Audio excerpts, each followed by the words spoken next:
आज हमारे बंधु अपने मित्रों के साथ स्टॉल पर खड़े होकर के जंक फूड फास्ट फूड खाने में जितना धन व्यय करते हैं, अगर केवल उतना धन हमारे कहने से वो कुछ अच्छी चीजें ग्रहण करने में व्यय करें तो उनका स्वास्थ्य पूरी तरह से बदल सकता है। ऐसी ही एक शक्तिवर्धक चीज के विषय में आज हम बात कर रहे हैं, जो है खजूर। खजूर के विषय में यूं तो आपने पहले भी बहुत कुछ सुना होगा और मैं इस विषय पर बात भी नहीं करना चाहूंगा कि इसमें कितना कैल्शियम, कितना मैग्नीशियम, कितना प्रोटीन मिलता है।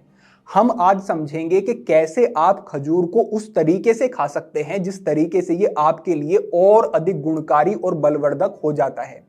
साथ ही हमें खजूर की प्रकृति और स्वभाव को समझना होगा, जिससे कि हम ये समझ जाएं कि कौन व्यक्ति इसको खा सकता है, कितनी मात्रा में खा सकता है, कब खा सकता है, ये भी हमें समझना होगा।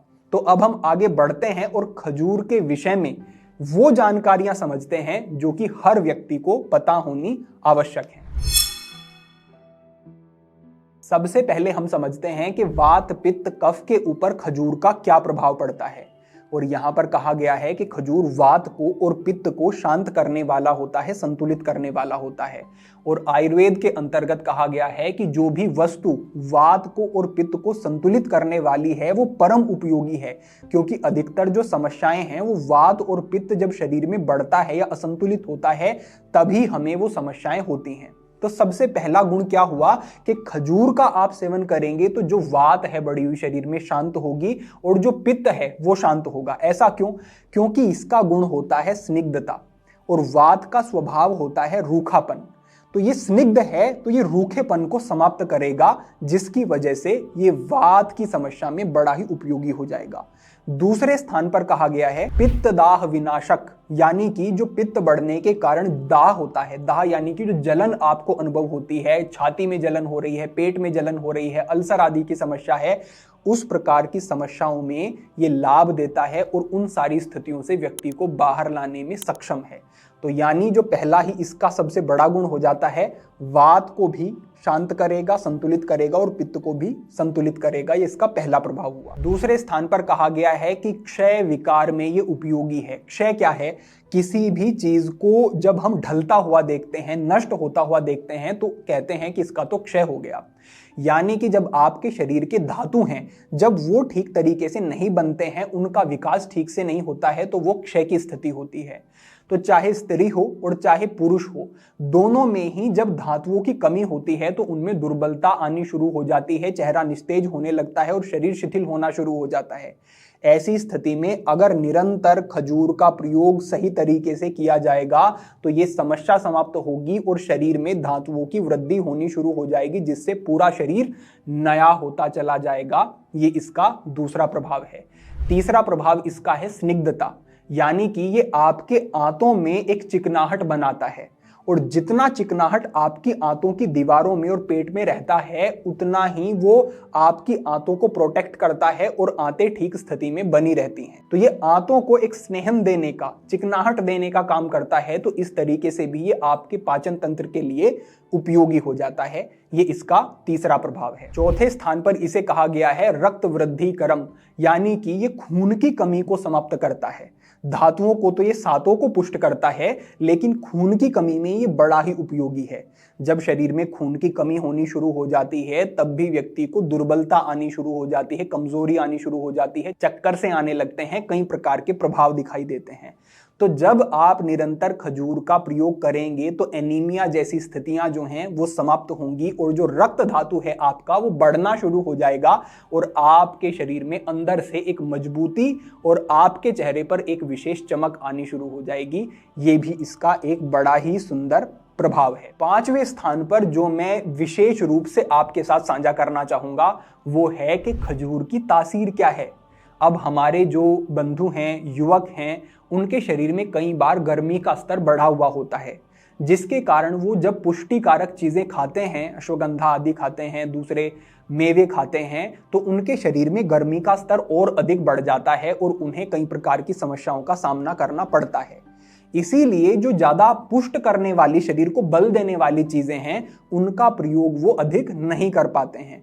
लेकिन आपके लिए मैं यहां पर विशेष बात ये कहना चाहूंगा कि जो खजूर की प्रकृति है, स्वभाव है, वो ठंडा होता है। कई लोग कहेंगे कि जी हम तो इसे गर्म सोचते थे, हम तो सोचते थे कि इसका प्रयोग करेंगे तो शरीर में गर्मी बढ़ेगी। जी नहीं, ये ठंडा है। और आचार्य चरक ने भी इसके विषय में कहा है, खरजुरम गुरु शीतलम, यानी कि जो खजूर है गुरु, यानी कि ये पचने में भारी है। भारी तो ये बिल्कुल है, आपकी पाचन शक्ति तो अच्छी चाहिए इसको पचाने के लिए, लेकिन शीतलम, ये ठंडा है स्वभाव में। इसीलिए इसका प्रयोग सभी कर सकते हैं, हमारे नवयुवक कर सकते हैं और सुरक्षित रूप से कर सकते हैं। और एक बात और ध्यान रखें कि ये ठंडा तो है, लेकिन ये ऐसा ठंडा नहीं है जैसा गुलकंद होता है, जैसा गोंद कतीरा होता है। उन चीजों को अगर आप लेते हैं तो जैसे ठंड के मौसम में हम कहेंगे कि उनकी जरूरत नहीं है, उनका प्रयोग ना करें, लेकिन इसको आप 12 महीने ले सकते हैं। ये बहुत ज्यादा ठंडक शरीर में नहीं लाता है, ये मध्य के स्वभाव का रहता है। तो इसका प्रयोग सर्दी में, गर्मी में, हर समय पर किया जा सकता है। और जो इसकी सर्दियों में प्रयोग करने की विधि है, विशेष विधि, उसको अब हम आपके साथ आगे साझा करेंगे। तो अगर आप उसे समझ लेते हैं और वैसे प्रयोग करते हैं तो फिर तो ये बड़ा ही गुणकारी आपके लिए हो ही जाएगा। अब हम आगे बढ़ते हैं और 3 ऐसी विधि समझते हैं जिनसे आप खजूर का प्रयोग कर सकते हैं। और तीसरी जो विधि है ये अत्यंत महत्वपूर्ण आपके लिए रहेगी, ये आप समझें। तो खजूर को ग्रहण करने की जो पहली विधि है वो है दूध के साथ। जैसे कि आपने पहले भी प्रयोग किया होगा कि आपको दूध लेना है, खजूर की गुठली निकालनी है, दूध में उसे डालना है और दूध को पकाना है। अच्छे से जब बॉयल होने लगे दूध तो उसको ठंडा कर लेना है और फिर दूध पी लेना है और खजूर को भी उसके साथ खा लेना है। इस तरीके से आपने प्रयोग किया है, लेकिन किस समय प्रयोग करें ये बात आपको विशेष ध्यान में रखनी होगी। जैसे कि मैंने पहले कहा कि खजूर का स्वभाव जो है वो गुरु होता है, भारी होता है। तो जो हमारे ब्रह्मचारी हैं, युवा हैं, अगर वो इसको रात्रि में सोने से पहले ग्रहण करते हैं तो क्योंकि ये गुरु है और शरीर में पाचन में इसको पचने में समय लगता है, तो रात्रि में उन्हें स्वप्न दोष की समस्या बन सकती है। क्योंकि ब्रह्मचारी के लिए आवश्यक है कि वो सोते समय अपने पाचन को रिक्त रखे, लगभग रिक्त रखे। ऐसा नहीं बहुत भूख लगी हो, लेकिन लगभग रिक्त हो, भार ना हो। तो जो ब्रह्मचर्य का पालन कर रहे हैं, युवा हैं हमारे, पुरुष हैं जो, वो इसका सेवन सुबह करें दूध के साथ। और जो विवाहित व्यक्ति हैं या फिर स्त्रियां हैं वो इसका सेवन सोने से पहले भी कर सकती हैं। सोने से लगभग 1 घंटा पहले कर लें तो उनके लिए ये ठीक रहेगा। तो पहला प्रयोग रहा दूध के साथ, और इसमें एक ये विशेष सजगता रही जो हमारे ब्रह्मचारियों को ध्यान देना है। अब दूसरे स्थान पर जो इसकी प्रयोग विधि है वो है मक्खन के साथ। और ये पारंपरिक रूप से चली आ रही बात है, भले ही आपको इसका शायद ना पता हो कि इसका मक्खन के साथ प्रयोग करने से ये और अधिक अपने बल में वृद्धि कर लेता है और 2 गुना 3 गुना अधिक प्रभावशाली ये हो जाता है। करना क्या है, खजूर लेना है, अच्छे से धो लें उसको, आप उसे काट लें और बीच से गुठली निकाल लें। उसके बाद उसे खोल करके उसमें मक्खन, गाय का ताजा मक्खन होना चाहिए। यूं तो भैंस का भी प्रयोग कर सकते हैं, लेकिन गाय का हो तो और उपयोगी, उसके बीच में भर लेना है और उसको ग्रहण कर लेना है। इस प्रकार से अगर पाचन शक्ति मंद है तो 2 खजूर ग्रहण करने हैं, और अगर पाचन शक्ति अच्छी है तो 4 खजूर ग्रहण करने हैं, और इनको भी सुबह ही ग्रहण करना है। ये वीर्यवर्धक, पुष्ट करने वाले, शरीर को धातुओं का वर्धन करने वाले, शरीर में स्निग्धता देने वाले और ठंडक बनाने वाले शरीर में होते हैं, जो कि बड़ा ही उपयोगी रहेगा आपके लिए और बड़ा अद्भुत प्रभाव देखने को इसका मिलेगा आपको। लेकिन यहां पर समझें, क्योंकि खजूर भी ठंडी प्रकृति का है और जो मक्खन है वो भी थोड़ी ठंडी प्रकृति का है, तो इसका प्रयोग आपको गर्मी के मौसम में करना है, वो ज्यादा अच्छा रहेगा। सर्दी के मौसम में कैसे प्रयोग करें, अंतिम विधि हमारी अब ये ध्यान से आप समझ लें। सर्दी के मौसम में करना ये है कि आपको 4 खजूर ले लेने हैं या 5-6 खजूर ले लें आप, और उनके बीच से गुठली निकाल लेनी है। गुठली निकाल के उनको थोड़ा सा कूट करके, मसल करके उनका एक पेस्ट सा बन जाएगा। अब इसमें आपको 2 बड़ी चम्मच की मात्रा में देसी गाय का घी ऊपर से डालना है, और इसमें 1/4 चम्मच की मात्रा में आपको इलायची डालनी है, और इसको अच्छे से आप फिर चलाते रहें, एक तरीके से मर्दन इसका आप करते रहें, और ये आपको एक लेई के रूप में मिल जाएगा, गाढ़ा पेस्ट आपको ये मिल जाएगा। जब ये ऐसी अवस्था में आ जाएगा तब इसको आप स्टोर कर लें, इसको रख लें, और 5-10 दिन तक इसको आप रख के भी प्रयोग कर सकते हैं।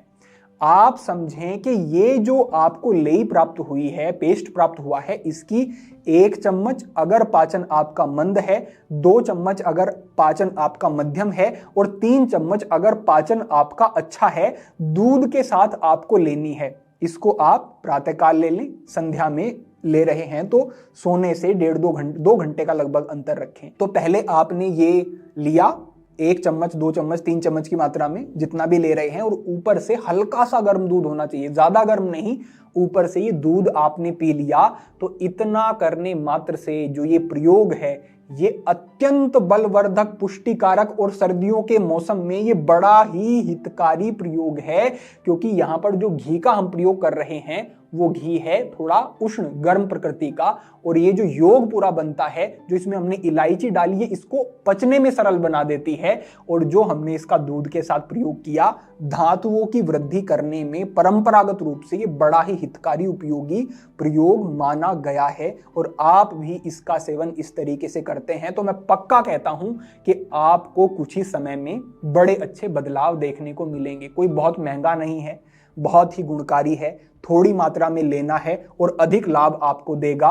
और केवल ये शरीर को पुष्ट ही नहीं करेगा, और भी कई तरीके की पूर्ति ये करता है। हड्डियों की मजबूती, इम्यूनिटी, एंटीऑक्सीडेंट इसमें पर्याप्त मात्रा में होते हैं, चेहरा आपका चमकने लगता है, कई प्रभाव देखने को मिलते हैं। तो इस तरीके से आप आज से ही खजूर का प्रयोग करना शुरू करें, ये बड़ा ही हितकर, बड़ा ही उपयोगी आपके लिए रहेगा। फिर तो आज के लिए आपके लिए हमारी ओर से यही मार्गदर्शन था। अपेक्षा है कि पूरा मार्गदर्शन आपको ठीक से समझ आया होगा। भविष्य में अन्य महत्वपूर्ण विषयों पर भी मार्गदर्शन होता रहेगा। सभी के लिए प्रार्थना, सभी के लिए मंगल कामना। आज के लिए इतना ही। ओम नमः शिवाय।